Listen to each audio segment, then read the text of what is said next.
Bismillahirrahmanirrahim. Assalamualaikum warahmatullahi wabarakatuh. Alhamdulillah, pagi ini agak mendung ya. Semoga nggak pada tarik selimut, tetap semangat untuk mengikuti kelas matematika pada hari ini. Mudah-mudahan semuanya sehat dan tetap bisa melaksanakan aktivitas belajar sebagaimana biasanya. Suara Ustazah terlalu kecil, nggak? Kita digedein aja ya. Ya, langsung aja Ustazah akan share screen materinya.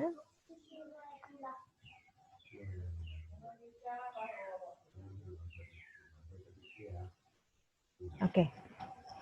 Jadi seperti di jadwal yang Ustazah sampaikan hari Kamis ya kalau nggak salah ya, bahwa kita 3 kali pertemuan matematika berusaha untuk membuat agenda yang berbeda di setiap pertemuannya, dan untuk hari Selasa kita ada project matematika ya namanya. Ya dinamain apa aja boleh. Ustazah geser dulu ininya, bisa nggak ya? Layar videonya. Oke. Selasa Project Matematika hari ini tanggal 21 Juli 2020. Mau ngapain ya kira-kira hari ini? Oke, sebelum kita mulai lanjut, Ustazah, atau kita coba evaluasi dulu ya. Evaluasi itu lebih ke mengukur ketercapaian atas yang sudah kita laksanakan. Nah, berarti karena ini kelas matematika project ya hari Selasa, kita akan ingat kembali gimana project Selasa yang kemarin hasilnya gitu. Berapa nilai antum? Sudah dicek belum? Kalau misalnya kalian agak sungkan nanya ke orang tua kalian karena link rapot itu ada di orang tua ya. Nah, kalian bisa minta ke Ustazah secara pribadi. Ustazah minta dong link rapotnya, Ana mau memantau perkembangan nilai Ana. Apa saja yang tertinggal, nah itu bisa silakan japri aja. Cuman kalau nggak mau ribet, ya langsung aja nanya ke orang tua kalian untuk nilai yang diperoleh di setiap pertemuan mata pelajaran. Nah, untuk nilai matematika, Ustazah berharap di hari Selasa lalu kalian sudah melihat nilai-nilai kalian, siapa yang dapat 0, siapa yang dapat 60, siapa yang dapat 70 atau 90, bahkan mendekati 100. Tapi kalau yang 100 banget belum ada, soalnya masih ada beberapa kekurangan dan hampir sempurna ya, hampir mempas. Kayaknya sih kemarin paling tinggi 98. Bisa saya cek lagi. Oke. Nah, untuk yang nilainya masih kecil, apalagi yang dapat nilai 0, maka harus dipertanyakan ya. Maksudnya jangan diem-diem aja, jangan pasrah. Harus bertanya kepada diri sendiri, kenapa belum maksimal, kenapa nilainya masih 0, kenapa masih 60, dan sebagainya. Ya, kemarin kalau nggak salah yang masih 0 itu ada Faiz, ada Fadel, kemudian Diva masih belum menyusulkan tugasnya. Ilham apalagi itu anak ya, hadir aja nggak tahu deh gimana kabarnya. Nah, kayaknya itu aja, nanti dicek lagi. Terus kemudian bagaimana solusinya? Nah itu kalian yang bisa memikirkan, oh nilai Ana masih 0, oh karena kemarin Ana sakit. Jadi solusinya gimana? Harus dipikirkan, jadi jangan pasrah menyerah, ya udahlah 0 aja gitu. Sangat mengerikan ya yang seperti itu ya. Maksudnya itu udah kayak terjangkiti rasa malas yang sangat akut, dan sebelum kalian didiagnosis mengalami krisis mental yang sangat parah gitu, segera disembuhkan, segera diperbaiki, dilawan malasnya, sindrom menunda tugasnya itu, apalagi sindrom meremehkan tugas dari ustadz dan ustazahnya, itu segera disembuhkan, segera diselesaikan.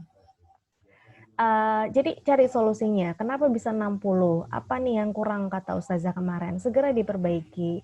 Kalau suruh memperbaiki angkanya ya diperbaiki gitu. Jadi nurut. Jadi kemarin itu ada beberapa orang yang Ustazah sampaikan salah, silakan diperbaiki, tapi nggak ada respon sampai sekarang gitu. Jadi ya udah kayak ngerasa ya udahlah kecil aja nilainya. Nah, Ustazah tidak berharap kalian akan seperti itu ya. Jadi di setiap pertemuan, mapel apapun terutama Ustazah ingin ada di mapel matematika, itu antum selalu mengevaluasi di setiap pertemuannya. Berapa nilai anak, kenapa belum maksimal, gimana solusinya, ya. Kalau misalnya kalian masih saja nyaman dengan apa ya, mental yang seperti itu, maka pertanyaan selanjutnya harus ditanyakan itu, sampai kapan kalian akan berlama-lama tertinggal, gitu ya. Jadi sudah besar, sudah dewasa, tidak perlu yang di umi abinya harus bawa rotan dulu gitu, nggak perlu kan, gitu. Jadi itu silakan dievaluasi masing-masing. Ustazah berharap proyek Selasa hari ini bisa maksimal semuanya, menyimak dengan sungguh-sungguh, kemudian menyelesaikan tugasnya juga dengan sungguh-sungguh. Karena nggak sulit ya, mudah banget kalau kalian menyimak penjelasan ini dari awal sampai dengan akhir. Oke. Jadi hari ini proyek kita adalah menghitung kebutuhan air di dalam tubuh, ya. Menghitung kebutuhan air di dalam tubuh. Sebagaimana mungkin yang sudah kalian dapatkan informasi dan maklumat ya dari pelajaran IPA biasanya ya, atau secara pengetahuan umum, mengapa sih asupan air itu penting bagi tubuh kita? Kalian bisa dapatkan maklumat atau informasinya dari banyak sumber. Yang jelas ini masih banyak apa ya, hal-hal penting atau poin penting lainnya. Ini hanya Ustazah kutip beberapa. Kalau kalian pengen tahu lebih banyak bisa cari di YouTube atau Google atau tanya kepada guru IPA masing-masing. Itu bisa semakin meyakinkan bahwa betapa pentingnya asupan air di dalam tubuh itu. Nah, ini yang pertama, 60% dari tubuh manusia terdiri dari air. Nah, bisa kalian bayangkan apa yang terjadi apabila air tersebut nggak kita masukkan ke dalam tubuh gitu. Maka kulit menjadi kering kemudian, dan akan menimbulkan kayak mengganggu kinerja tubuh. Kan tubuh kita itu terdiri dari sistem yang bekerja kan, usus bekerja, sel-sel dalam mengalir bekerja, kemudian jantung juga bekerja, dan banyak bagian organ detil yang lain yang bekerja, dan mereka bekerja itu membutuhkan air. Kayak ibaratnya motor kalau mau jalan itu butuh bensin, kalau misalnya nggak ada bensin ya agak susah jalannya, bukan agak susah lagi, malah nggak bisa jalan gitu. Begitupun dengan tubuh kita berkaitan dengan air tersebut. Makanya ada yang pernah bilang juga kan, mending nggak makan daripada nggak minum, karena kalau nggak makan bisa lah bertahan hidup, tapi kalau nggak minum agak susah gitu. Jadi lebih baik minum daripada makan ketika dikatakan untuk bertahan hidup. Kemudian yang kedua, minum cukup air akan mempertahankan keseimbangan cairan tubuh. Karena tadi ya, seperti yang saya sampaikan, tubuh kita itu penuh cairan. Jadi kalau misalnya dia kurang asupannya, maka tidak akan seimbang. Jadi kayak kekurangan begitu. Kemudian membantu mengeluarkan racun, seperti yang disampaikan juga di guru IPA mungkin, bahwa ketika kita berkeringat, ketika kita BAK ke belakang, itu kita sedang mengeluarkan kotoran-kotoran di dalam tubuh, mengeluarkan racun. Nah itu kan cairan semua. Kalau misalnya kita nggak ada asupan air, ya apa yang mau dikeluarin gitu. Sehingga racun itu ya bingung juga keluar dari mana kalau bukan keluar dari cairan. Kemudian juga ginjal membutuhkan cairan yang cukup untuk membersihkan tubuh, terus menjaga kesehatan kulit, dan lain-lain, masih banyak hal yang lain yang apa ya, sangat detail sekali berkaitan dengan kebutuhan air di dalam tubuh itu. Terus kenapa sih kita bahas tentang pentingnya asupan air bagi tubuh untuk di dalam tubuh itu, sedangkan hari ini adalah matematika ya. Karena tadi ada kata di depan yang menghitung ya. Nah, itu ya sekedar informasi bahwa pentingnya asupan air di dalam tubuh. Kemudian selanjutnya adalah ada yang namanya kasus overhidrasi. Kalau misalnya kehidupan sehari-hari kita sering mendengarnya itu dehidrasi ya.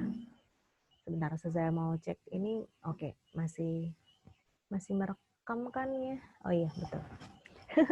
Udah ngoceh lama-lama nanti ternyata nggak terekam. Nah, saya mana tadi? Overhidrasi. Biasanya kita sering mendengar istilahnya itu adalah dehidrasi. Dehidrasi adalah sebuah istilah yang digunakan ketika kita kekurangan cairan ya.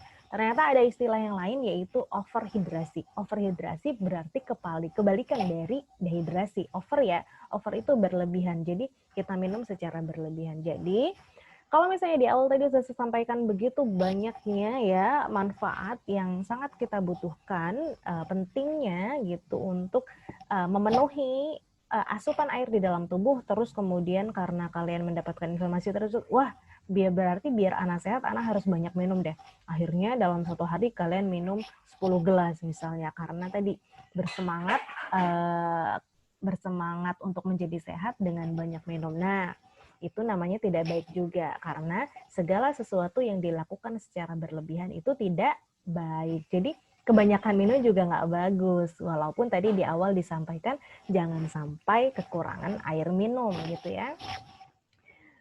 Karena di sini dijelaskan banyak minum itu membuat darah menjadi encer ya, sehingga menyebabkan ginjal tidak bisa bekerja dengan baik dan akibatnya limbah akan menumpuk di dalam darah.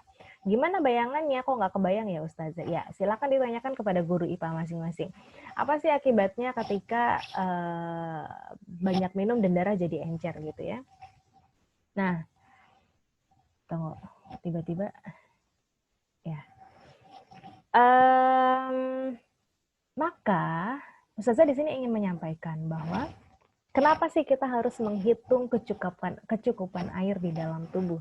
Karena tadi kalau dehidrasi dia kalau kekurangan dia salah, nggak bagus buat tubuh.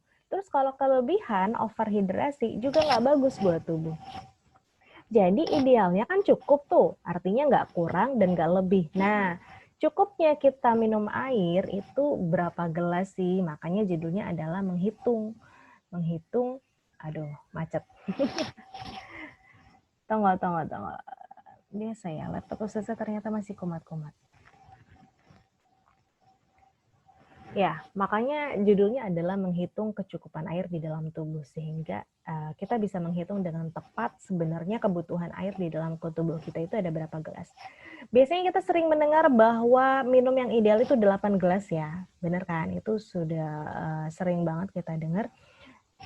Apakah benar demikian gitu? Apakah kita memang suruh minum 8 gelas dalam satu hari? Nah, ternyata belum tentu teori 8 gelas itu. Kenapa? Nih, saya sampaikan. Nah, perlu kalian ketahui bahwa orang yang beratnya 45 kg itu tidak sama kebutuhan airnya dengan yang berbobot 80 kg. Jadi, kalau tadi ada teori bahwa minum 8 gelas dalam satu hari, itu belum tentu benar. Misalnya anak kecil, umur 7 tahun, memang dia minumnya harus 8 gelas juga gitu kan. Jadi kayak misalnya wadah, kan kalau misalnya dia kecil kan butuhnya kecil juga. Nah, begitu juga dengan manusia, disesuaikan dengan berat badannya. Jadi semakin berat seseorang kilogramnya, maka juga akan semakin banyak membutuhkan air.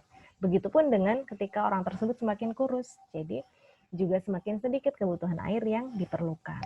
Nah, terus kemudian bagaimana cara menghitungnya?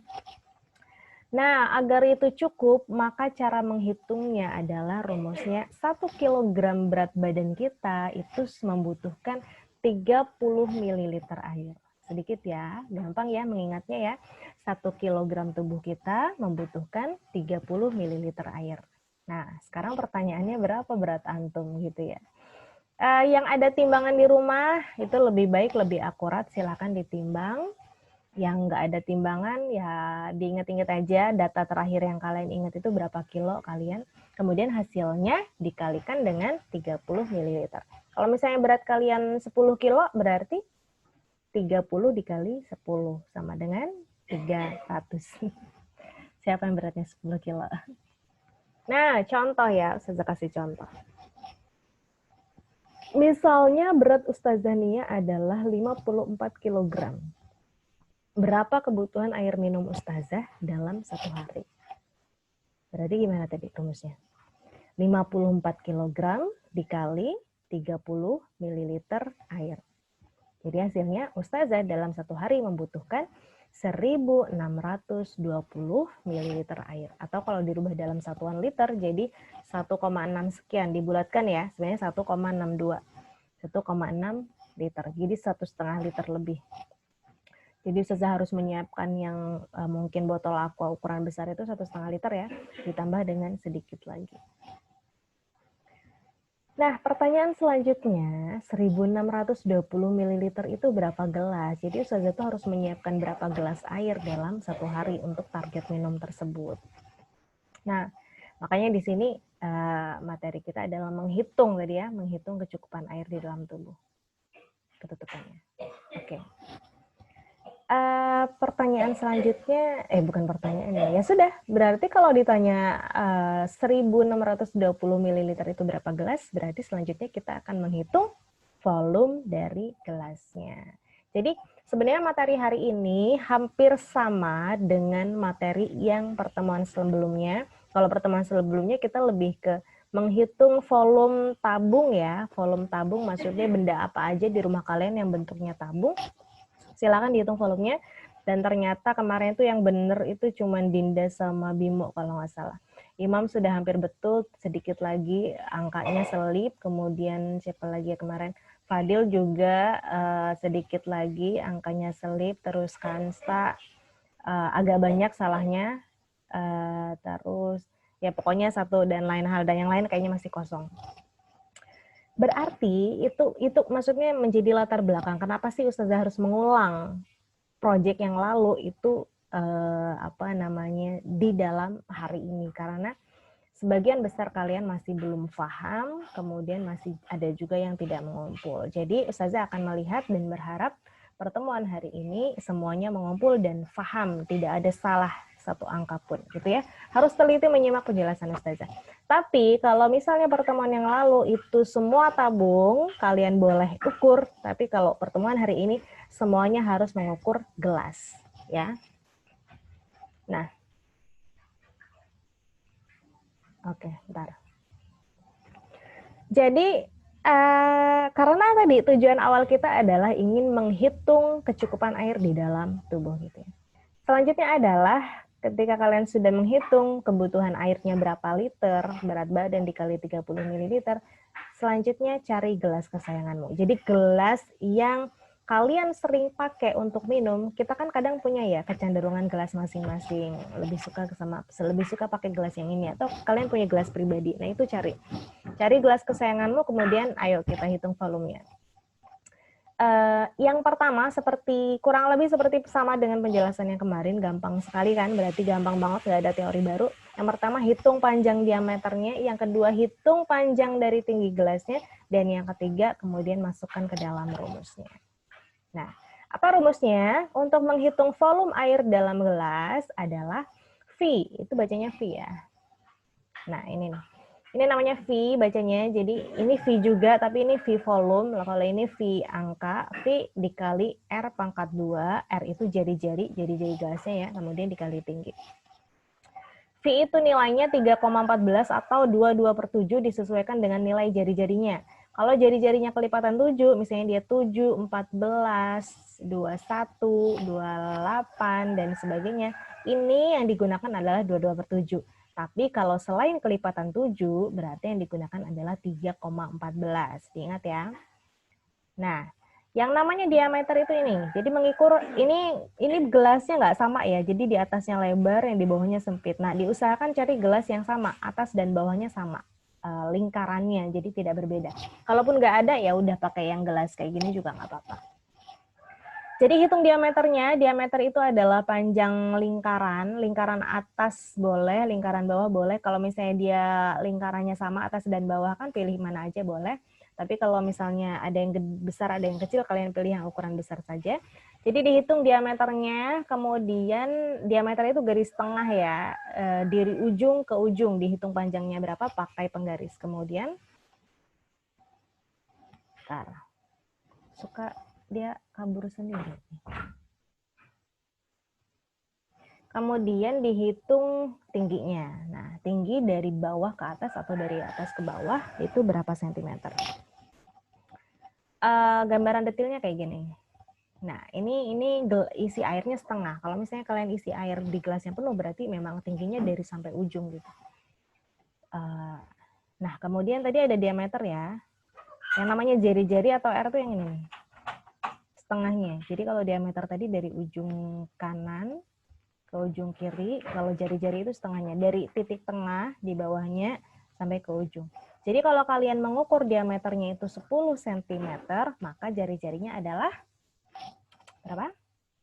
Iya, setengahnya ya, yaitu 5 cm. Jadi jangan salah, kemarin selip banyak di sini nih. Menghitung jari-jarinya, jangan salah. Diingat baik-baik. Hitung diameternya dulu, kemudian bagi 2. Itulah dapatnya jari-jari, oke? Kemudian masukkan ke dalam rumus, seperti yang tadi ya, V R pangkat 2 dikali tinggi. Jangan sampai salah. Selanjutnya, misalkan, ya udah dimasukin aja ya. Tadi Ustazah ternyata nggak masukin ya itunya. Ya udah berarti 3,14 dikali, misalnya tadi jari-jarinya Ustazah dapat 5, dikali 5, dikali 5. Ingat jari-jarinya 2 kali ya, R pangkat 2. Kemarin juga banyak yang selip ditulis jari-jarinya cuma 1. R pangkat 2 itu R kali R, R-nya 2 kali. Berarti kalau dapat jari-jarinya 5, berarti 5 dikali 5. Ya, 5 kali 5 dikali tinggi. Tingginya berapa? Misalnya tingginya 11, ya udah dikali 11. Dapatlah hasilnya, hitung pakai kalkulator, oke? Nah, misalkan didapatkan hasil bahwa volume gelas Ustazah adalah 210 ml, misalnya ya. Maka berapa gelas air minum yang Ustazah perlukan untuk mencukupi kebutuhan air dalam tubuh dalam 1 hari? Jadi misalnya gelas Ustazah itu volumenya 210 ml. Jadi Ustazah harus minum berapa gelas nih? Tadi Ustazah membutuhkan air berapa? 1620 ml ya, ingat ya. Maka menghitungnya adalah 1620 yang Ustazah butuhkan tadi dibagi 210 yang volume gelas. Gitu.